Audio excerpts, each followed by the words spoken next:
Sony was nice enough to invite my son and I to a special press event where they were going to announce some new products. We weren't too sure what we were going to see, but we were really excited to go.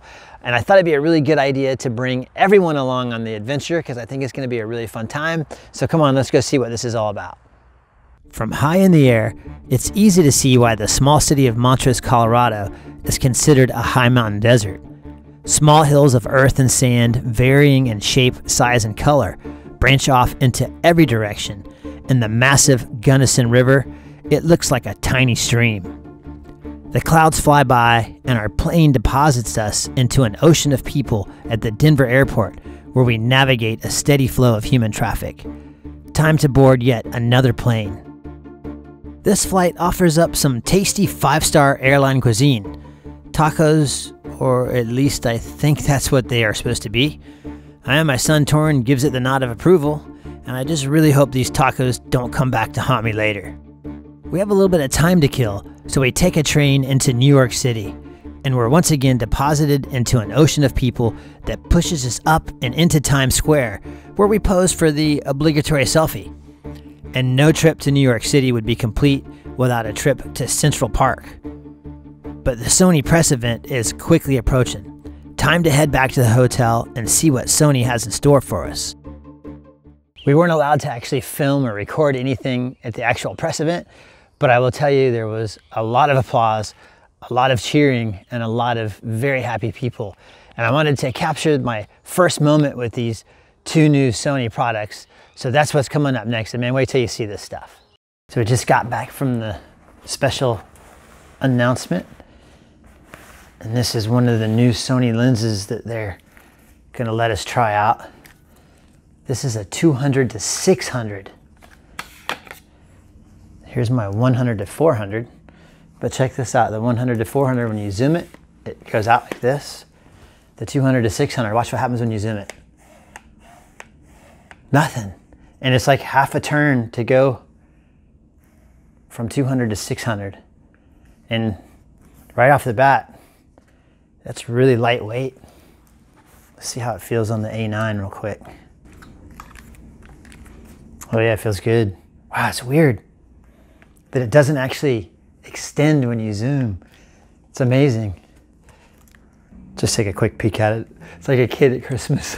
I just want to see what it looks like. So I'm at 200. I'm just looking out the window at some people across the street. Oh my gosh, 600 is nice. Let's take a closer look at these controls. You've got an auto manual focus, the limiting zoom range, steady shot, and this has 3 modes of image stabilization, and the 100 to 400 only has 2. Here's the tripod foot, pretty easy to move around. Got the focus ring here, the programmable button right within reach. And look how quickly you can move from 200 to 600. It's pretty much effortless. I know some of the other lenses you have to turn, it seems like 2 or 3 times to get that far. And this is a G lens, not a G Master lens, but it's pretty impressive. I can't wait to see how it actually works. You know, it's really funny.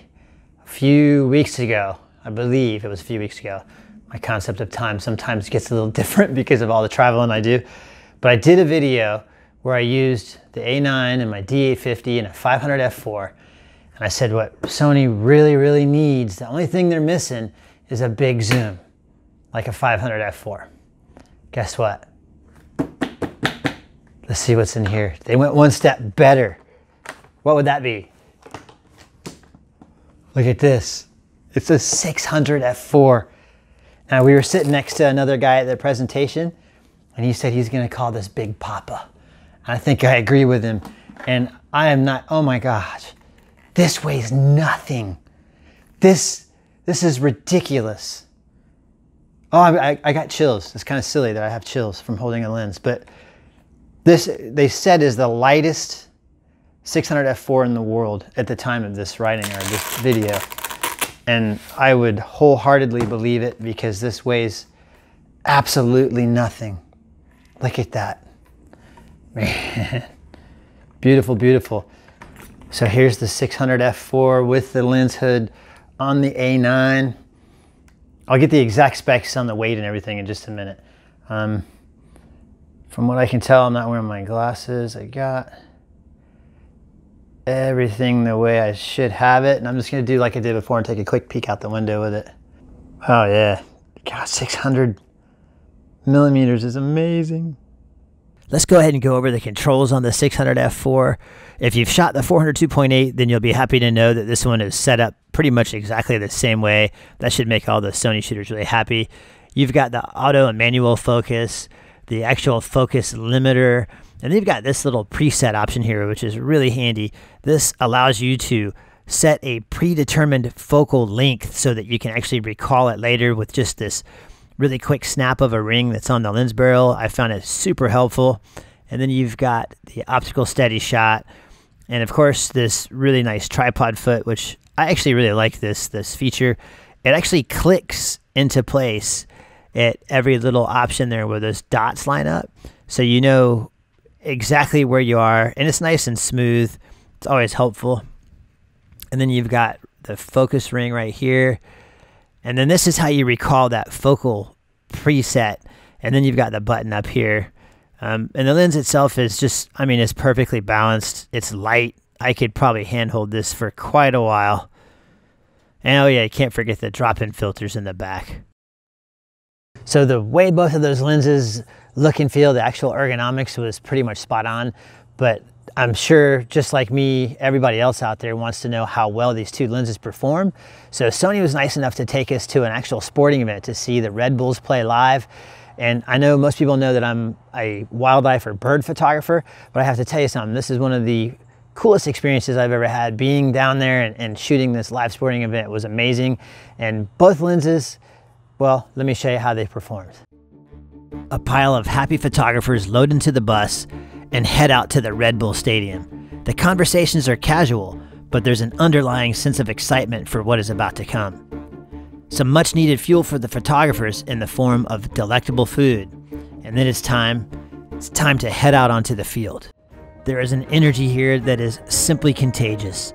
From the crazed fans in the stands to the amazingly talented superhuman players on the field, all the way down to the happy photographers eager to put Sony's latest lens offerings to the test. The action was fast and often furious, but this intense high-speed action that leaves most cameras bewildered and waiting on the sidelines was simple, smooth, and absolutely fun shooting with the A9 and the 600 f4. Let's check out the results. Finally, we get to see what a native 600mm lens looks like on the A9. And this shot was taken from all the way across the field. So that's 120 yards away. And let's zoom in here a little bit and check it out. And I think, yeah, you'll see some pretty famous YouTube photographers here on the other side of the field there. I just wanted to do this really quick to see like a simulated reach and then how good the detail is when you actually zoom in. It's quite impressive. I shot all of these images wide open at f4 just to really show the background separation of this lens. It's just beautiful. And look at this, the detail when you zoom in on 1:1 again, it's amazing. The only thing I've done to any of these images was just a little bit of mild noise reduction. All the shots straight out of camera just look fantastic. The 600 f4 has no problem keeping up focus speed with the 20 frames per second on the A9. This is just an incredible combination that really keeps up with pretty much everything you throw at it. Even the moment a ball comes hurling at your face at an insane speed, like this guy, he hits the ball with his face, and I don't know if that's determination or pain or maybe a little bit of both, but either way, the A9 and this 600 f4, just a fantastic job following this guy. And these athletes, man, I got to give it to them. I don't know how these people were doing some of the things they were doing. It was a superhuman event if I've ever seen one. And as a sort of testament to just how easy it is to use the A9 with the 600 f4, I mean, it's so light and so perfectly balanced. I was focused on these players, saw something zip across the stadium out of the corner of my eye, and I captured a shot of a pigeon. Yeah, I know, it's just a pigeon, but it was a bird, and I like taking pictures of birds, so I had to go for it. A9 instantly locked focus, grabbed a few frames, even though I'm only going to show this one because it's just a pigeon.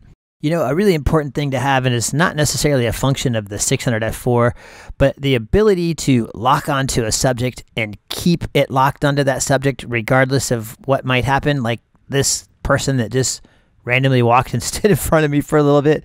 But the A9 just managed to keep focus on this guy in the background that was kicking the ball and never once let go from the entire burst.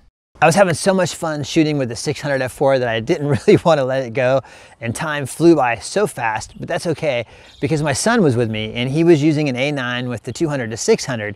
And the cool thing about this is my son's not a very experienced shooter. So he came to me and said, "Dad, can you set up the A9 just like you set yours up, because I really like your setup." And I have a guide that I created for other people to help them set up their A9s for birds and wildlife photography, and ironically this setup works really good for sports too. I'll put a link to that guide in the description below. And anyways, my son, he did really good, and I'm having a really hard time telling the difference between his pictures with the 200 to 600 at $2,000 for that lens, and let's see, I had the 600 f4, which is $13,000. Well, anyways, let's go check out his results. Ah yes, that moment of impact. This appears to be a very common occurrence in the sport of soccer. One really common problem and a big concern with any type of photography with a long lens and a fast-moving subject is when your subject is moving straight at you. This is when most cameras have a hard time keeping that focus because the subject's moving at you. It's got to move elements in the lens. All this stuff has to be moving really quickly. Well, you can easily tell from this series of images that the A9 with the 200 to 600 doesn't have this issue. And I know Sony mentioned this in the press conference. This was something that they were working on because in the past you'd have to use these adapted lenses that just didn't perform as good as this. An interesting thing to note was just how much fun it was to use both of these lenses with the A9. Neither my son and I are really big sports fans, but we just had a blast. And you get to capture these really incredible moments like this one. Like this guy, he's like in the classic Bigfoot pose. I don't know if you've seen that old video, grainy video where someone captured footage of Bigfoot and they always freeze it in this one pose. This guy's got almost that pose, which is kind of cool because now we know if you're out in the woods with the A9 and either the 200 to 600 or the 600 f4, we should have no problems actually getting a good crystal clear image of the legendary Bigfoot. The background separation isn't quite as nice as the 600 f4, and of course it really shouldn't be for being so much lower in price than that big old piece of prime glass. And you kind of expect it from f4 to 6.3. Most of these were shot at the long end, and when you shoot the 200 to 600 at 600, the aperture actually stops down to 6.3. Shooting the sporting event wasn't the only location Sony had in mind for us to try out these lenses. They also took us to a state park in New Jersey to try to do some birding. And if you know anything about bird photography, you usually got to get up really early in the morning before you go and do some birding. So that means you got to get a really good night's sleep.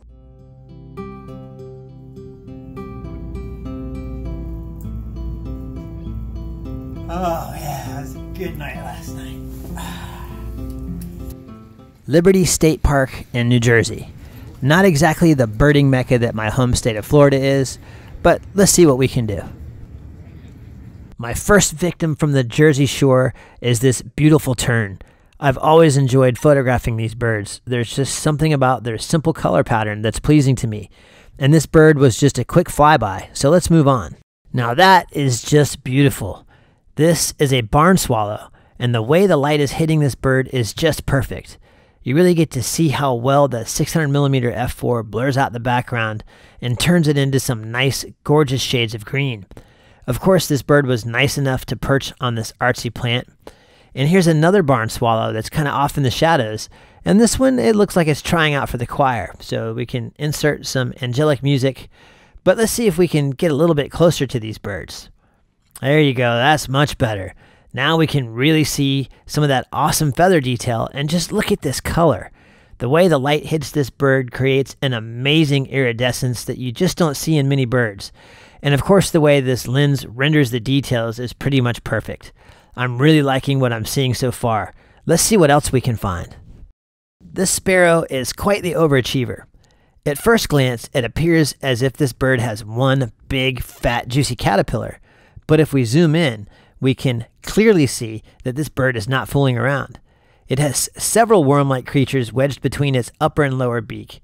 I would guess that this bird is carrying some food back to some young ones. How cool. And look at this, a gull on a rock. Now that's not something that you see every day. And of course, I'm joking here. Gulls and rocks are very common, but I like the composition, so I went for it. And in fact, I think this would look better as a black and white image because there isn't too much color to begin with. And last but not least, we have this beautiful American oyster catcher. I would have preferred to have spent a lot more time with this bird, but the heat waves coming off of that hot sand were just killing the clarity of the shots, so I called it quits for the day. Unfortunately, by the time I got to the 200 to 600, the light was a little too harsh and there was a lot of really bad heat haze coming off of the ground and the water, so it didn't really make for good bird photography. But I've already talked with the people from Sony and they've told me that I'll be able to have more time with this lens in the future so I can actually take it out to some of my favorite spots in Florida and really put it to the test. From what I've seen already though, I think I'll probably just end up adding it to my kit.